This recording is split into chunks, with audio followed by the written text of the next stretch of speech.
Hi friends, இன்னைக்கு news பேப்பரில் வந்த ஒரு நியூஸு, எக்ஸாம் ரிலேட்டடான நியூஸு. இங்கே பாருங்கள், தேசிய கீதத்துக்கு முன்னதாக வந்தே மாதரம் பாடல் இசைக்க உத்தரவு.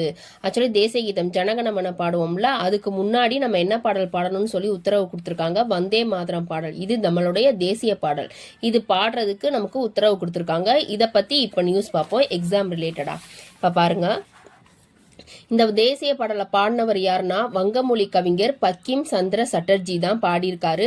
அது எப்ப எழுதியிருக்காருன்னா 1875 நவம்பர் 7ஆம் தேதி தான் இந்த வந்தே மாதரம் பாடலை இயற்றினாரு. இந்த வந்தே மாதரம் பாடல் நமது அரசியலமைப்பால் எப்பொழுது ஏற்றுக்கொள்ளப்பட்டதுன்னா 1950 ஜனவரி 24ஆம் தேதி ஏற்றுக்கொள்ளப்பட்டது.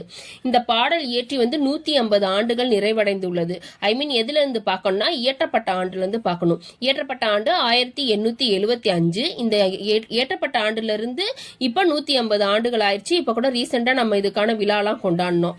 அடுத்து பாத்தீங்கன்னா, இந்த அரசு மற்றும் பள்ளி நிகழ்ச்சிகள்ல தேசிய கீதத்தை கட்டாயம் பாடணும் அப்படின்னு சொல்லிட்டு நியூஸ் சொல்லியிருக்காங்க. கட்டாயம் பாடணுமா? மொத்தம் எத்தனை சரணம் இருக்குன்னா 6 சரணம் இருக்கு. அது பாட எடுத்துக்கொள்ள வேண்டிய நேரம் என்னன்னா 3 நிமிடம் 10 வினாடிகள் ஆகும் இருக்காங்க. மொத்தம் இந்த நிமிஷத்துக்குள்ள நம்ம பாடி முடிச்சிடணும். அதே மாதிரி 1937 ஒரு 4 வரியை நீக்கி இருப்பாங்க இந்த வந்தே மாதரம் பாடல்ல. அந்த வரியையும் இப்ப சேர்த்துட்டாங்க. அந்த வரியும் சேர்த்துதான் இப்ப பாடணும்னு சொல்லியிருக்காங்க.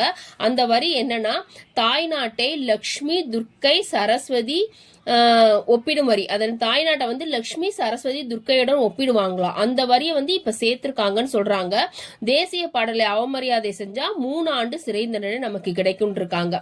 இதுதான் இன்னைக்கு நியூஸ் பேப்பர்ல நியூஸ். இது எக்ஸாம் ரிலேட்டடான நியூஸ். இதை நம்ம பார்த்து வச்சுக்குவோம். கண்டிப்பா அதுல இருந்து வரும்.